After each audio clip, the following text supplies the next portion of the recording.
আমরা এসেছিলাম মাননীয় প্রধানমন্ত্রীর সঙ্গে একটু সৌজন্য সাক্ষাৎ এবং আমাদের মাহে রমজান উপলক্ষে বাংলাদেশ জামাত ইসলামীর আয়োজিত ইফতার অনুষ্ঠান আগামী 28 তারিখে সেটার আনুষ্ঠানিক দাওয়াতপত্রই দিতে এসেছিলাম। এটি মূল বিষয় ছিল।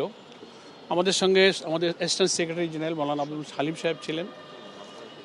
তো আমরা কুশল বিনিময় করলাম, যথেষ্ট সময় নিয়ে পারস্পরিক আলোচনা হলো এবং উনি আমাদের সম্মানিত আমির ডক্টর শফিকুর রহমানের সাময়িক অসুস্থতার খবর পেয়ে ওনার কুশল জিজ্ঞেস করলেন এবং একটু ফোনে আলাপ করার আগ্রহ ব্যক্ত করে সাথে সাথেই তিনি আমার টেলিফোনে উনি আমির জামাতের সঙ্গে কুশল বিনিময় করলেন। পরস্পর কুশল বিনিময় সালাম বিনিময় হলো, এটাই মূল। আর এমনি আমরা সরকার গঠনের পর ফরমালি আজ জামাত ইসলামীর পক্ষ থেকে সাংগঠনিকভাবে তার সঙ্গে প্রথম অফিসিয়ালি সাক্ষাৎ আমাদের ইফতার অনুষ্ঠানের দাওয়াত উপলক্ষে। সে কারণে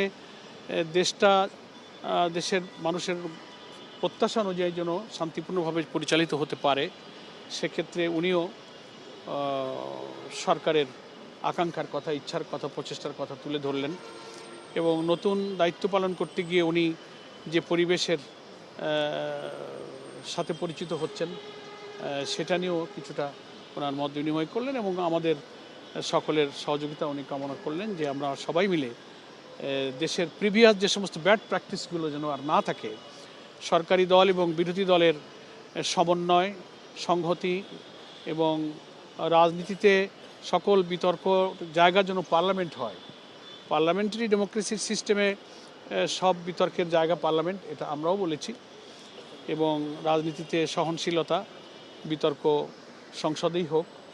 রাজনীতির রাজপথ ময়দানের রাজনীতি সেটাও নিয়মতান্ত্রিক, কিন্তু মূলত পার্লামেন্টকেই রাজনীতির বিতর্কের জায়গা হিসেবে কাজে লাগানোই হচ্ছে পার্লামেন্টারি সিস্টেম অফ ডেমোক্রেসির মূল আলোচনা। সেই সম্পর্কে কিছু সংক্ষিপ্ত খুব সৌহার্দ্যপূর্ণ পরিবেশে মত বিনিময় হয়েছে।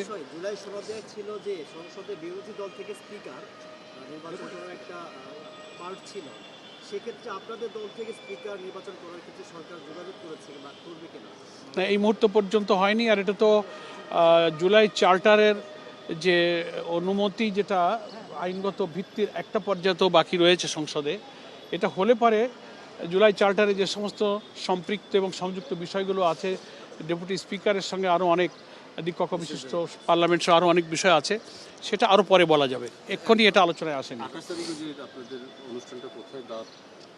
এটা হচ্ছে বাংলাদেশ চীন মৈত্রী সম্মেলন কেন্দ্রে আমাদের এই আয়োজন করা হয়েছে 28 তারিখে বিকাল 5টায়।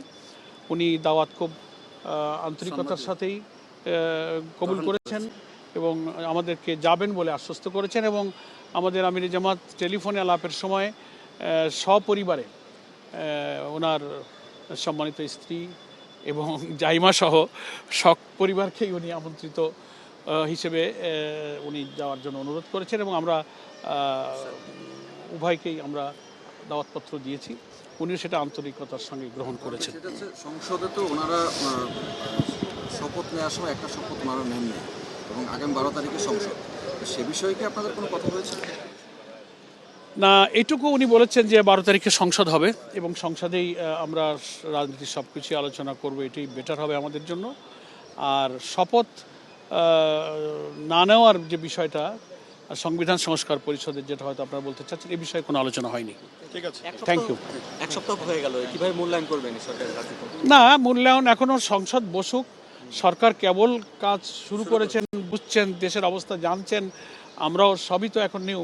এবং আমরা বলেছি যে দেশের প্রধানমন্ত্রী, লিডার অফ দি অপোজিশন এবং আরও সব নিউ পার্লামেন্টারিয়ান, নিউ গভর্নমেন্ট, সবাই এখন জাতি ওয়েট করছে একটা ভালো কিছু দেখার জন্য। আমরা we all R waiting for that day. আমরা সবার কাছে শুভকামনা করি। আমরা বিরোধী দল এবং সরকারি দল সকলেই গণতন্ত্রের উদাহরণটা দিয়ে থাকেন একটা সাইকেলের 2 চাকার মতো। একটা চাকা যেমন সাইকেল হয় না, চলতে পারে না, চলতে গেলে 2টা চাকাই লাগে এবং সেটাকেই সাইকেল বলে। তো আমরা মনে করি গণতান্ত্রিক সিস্টেমে সরকারের বিরোধী দল এবং সরকারের দলের মধ্যে সুন্দর সমন্বয়, সংহতি দিয়েই এই দেশটাকে আমরা হয়তো ভালো দিকে নিয়ে যেতে পারবো, এটাই আমাদের আশাবাদ।